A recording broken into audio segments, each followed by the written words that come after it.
Welcome friends, स्वागत है आपका इंग्लिश ग्रामर की क्लास में। Today's our topic is tense. आज हम टेंस स्टार्ट करते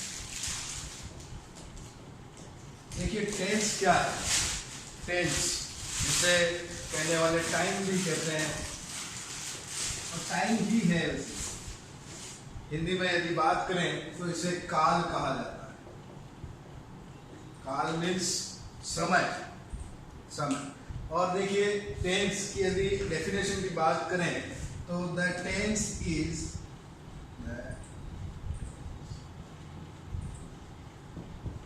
the change of form of a verb to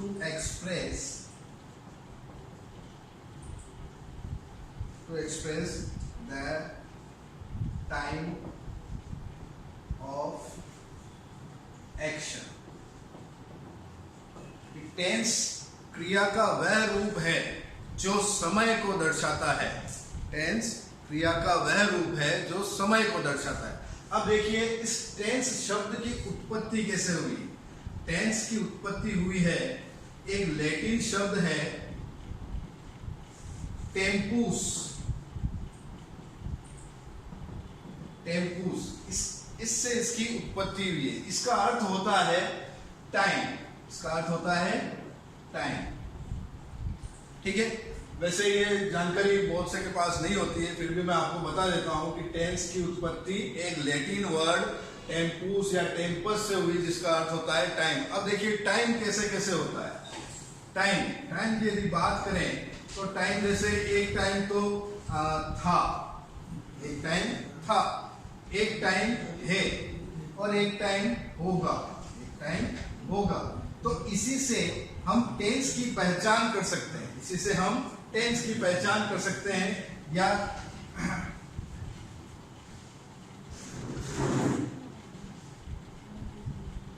समय टेंस की पहचान कर सकते हैं। एक समय तो था, एक है और एक समय होगा। यानी इस कहने का अर्थ यह है कि जिस वाक्य के अंदर हमें यह पता चल जाए कि वाक्य के अंदर जो सबसे अंतिम शब्द जो है वो लगा हुआ है, या तो था या है और या फिर गा, इसी से हमें तीन टेंस की पहचान होती है। अब देखिए इससे हमें पता तो चल गया कि टेंस या काल के तीन रूप होते हैं। अब कौन कौन से होते हैं देखिए बात करते हैं। पहला टेंस होता है present tense. First tense is present tense, जिसे वर्तमान काल कहते हैं, जिसे वर्तमान काल कहते हैं। Next is past tense. Past tense जिसे भूतकाल या अतीत का समय। Third is future tense. Future tense इसे हम भविष्य काल कहते हैं। ठीक है, तो हमें यहाँ ये जानकारी जो बेसिक जो इसकी जानकारी है ये मिली कि टेंस मीन्स होता है काल या समय। अब इस समय को हम तीन भागों में बांट सकते हैं, सुविधा की दृष्टि से, कार्य की दृष्टि से, हमारी वर्ब की फॉर्म की दृष्टि से, क्रिया की दृष्टि से। तो पहली चीज हो गई प्रेजेंट टेंस जो वर्तमान की आज की बात करता है, और दूसरी चीज हो गई पास्ट टेंस जो भूतकाल की यानी जो चीज निकल गई, जो कार्य हो गया उसके लिए बात करता है। और तीसरी चीज होती है फ्यूचर टेंस की, यानी जो कार्य अब होगा भविष्य की बात करता है, लेकिन जो निश्चित नहीं है, अनिश्चित है। तो ये तीन टेंस तीन तरह के होते हैं। अब हम यदि बात करें तो इन तीन टेंस को भी सुविधा की दृष्टि से, वाक्य की दृष्टि से, वर्ब की फॉर्म की दृष्टि से, इनको भी चार पार्ट में और आगे इनको बांटा गया है।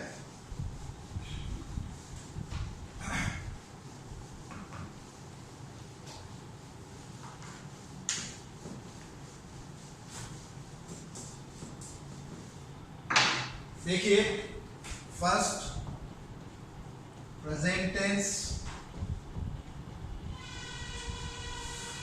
Second past, then third future. देखिए प्रेजेंट टेंस की पहला जो टेंस होता है वो होता है प्रेजेंट सिंपल। प्रेजेंट सिंपल, या इसे इंडिफिनिट टेंस भी कहते हैं। सेकंड होता है इसका प्रेजेंट कंटिन्यूअस। थर्ड होता है इसका प्रेजेंट परफेक्ट टेंस। फोर होता है प्रेजेंट परफेक्ट कंटिन्यूअस टेंस। ठीक है, अब उसके बाद ये कि ये चार पार्ट अन्य टेंस के भी होते हैं, जैसे यहां पास्ट सिंपल टेंस हो जाएगा, पास्ट कंटिन्यूअस टेंस हो जाएगा, पास्ट परफेक्ट टेंस हो जाएगा, पास्ट परफेक्ट कंटिन्यूअस टेंस हो जाएगा। After that we shall talk about future tense. तो फ्यूचर टेंस का भी फ्यूचर सिंपल टेंस होगा, फ्यूचर कंटिन्यूअस टेंस होगा, फिर फ्यूचर परफेक्ट टेंस होगा, फिर फ्यूचर परफेक्ट कंटिन्यूअस टेंस होगा। अब इनकी पहचान के कुछ अलग तरीके होते हैं, इनको पहचानने के तरीके हम नेक्स्ट वीडियो में डिस्कस करेंगे। अब देखिए, मैं आपके सामने एक टेबल बनाना चाहता हूं जिसके अंदर आपको थोड़ा टेंस को समझने में थोड़ा इजी हो जाएगा कि टेंस के अंदर हेल्पिंग वर्ब और मेन वर्ब का कहां यूज होता है।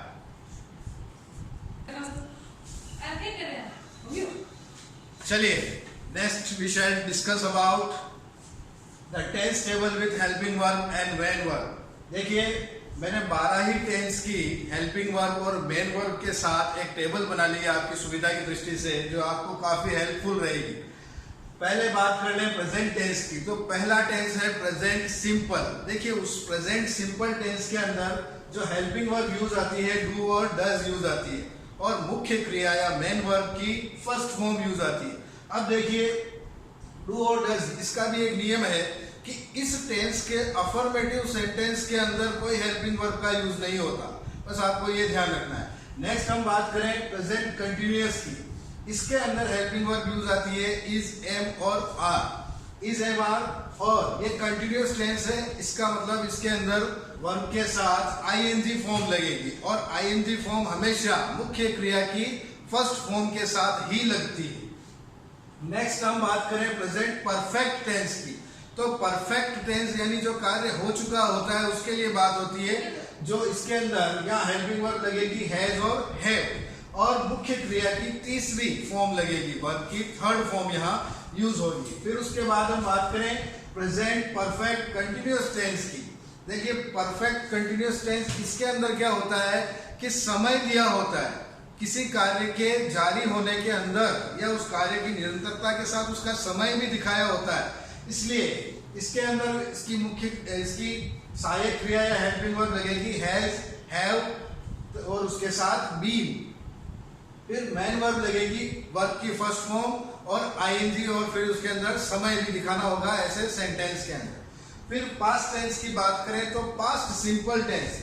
देखिए, पास्ट सिंपल टेंस जिसके अंदर मुख्य क्रिया की वर्ब की सेकंड फॉर्म लगती है, और एकमात्र ऐसा टेंस है ये जिसके अंदर मुख्य क्रिया या मेन वर्ब की सेकंड फॉर्म का यूज होता है, और कहीं वर्ब की सेकंड फॉर्म का यूज नहीं होता। और इसके अंदर ऊपर जो डू और डज है उसकी सेकंड फॉर्म है डिड, तो यहाँ डिड का यूज होगा। फिर उसके बाद हम बात करें पास्ट कंटिन्यूअस टेंस की, तो पास्ट कंटिन्यूअस टेंस के अंदर वाज और वर हेल्पिंग वर्ब के यूज में आता है, और वर्ब के साथ आईएनजी फॉर्म ये मुख्य क्रिया में लगता है। फिर बात करें पास्ट परफेक्ट टेंस की, तो देखिए परफेक्ट टेंस, इसके अंदर हेड का यूज होता है और मुख्य क्रिया की थर्ड फॉर्म यूज में आती है।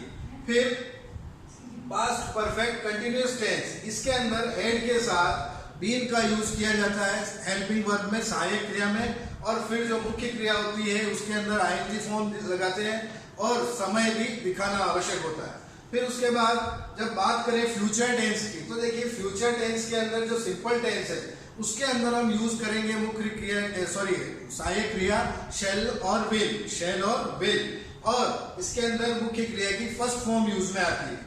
After that we shall talk about future continuous tense. तो फ्यूचर कंटिन्यूअस टेंस के अंदर शैल बी और विल बी ये हेल्पिंग वर्ब होती है, जबकि मुख्य क्रिया वर्ब की फर्स्ट फॉर्म के साथ आईएनजी फॉर्म होती है। अब देखिए फ्यूचर परफेक्ट टेंस की बात करें तो इसके अंदर शैल हैव और विल हैव, ये दो फॉर्म हेल्पिंग वर्ब के यूज में लगती है और वर्ब की थर्ड फॉर्म लगती है, ये मुख्य क्रिया की थर्ड फॉर्म लगती है। अब देखिए फ्यूचर परफेक्ट कंटिन्यूअस टेंस की यदि बात करें तो shall have been oblique will have been, ये सहायक क्रिया के रूप में यूज होती है, जबकि वर्ब की फर्स्ट फॉर्म और आईएनजी फॉर्म के साथ समय दिखाया गया होता है मुख्य क्रिया में। तो देखिए ये कुछ टेबल थी हेल्पिंग वर्ब और मेन वर्ब से रिलेटेड जो आपको काफी यूजफुल होगी। अब देखिए यहाँ अगर बात की जाए तो जैसे वर्ब की थर्ड फॉर्म, यहाँ एक ट्रिक है मेरी जो आप लोग इसको काफी आपको यूजफुल हो सकती है, जैसे कि तीसरा टेंस थर्ड फॉर्म, तीसरा टेंस थर्ड टेंस तो थर्ड फॉर्म, देखिए तीनों ही टेंसों में वर्ब की थर्ड फॉर्म यूज हो रही है, ठीक है। अब यदि एक और बात की जाए कि जिस हेल्पिंग वर्ब के अंदर एस का यूज हो रहा है, जिस हेल्पिंग वर्ब के अंदर एस लगा हुआ है, यह हेल्पिंग वर्ब किसके लिए यूज होगी? थर्ड पर्सन के लिए, थर्ड पर्सन के लिए। जैसे ऊपर यूज हुई है इज, फिर बाद में यूज हुई है वाज, फिर बाद में यूज हुई है हैज। तो ये जो है ये तीनों में लास्ट में एस लग रहा है, तो ये एस किसके लिए यूज होगा? थर्ड पर्सन के लिए। तो that's all for today, thank you.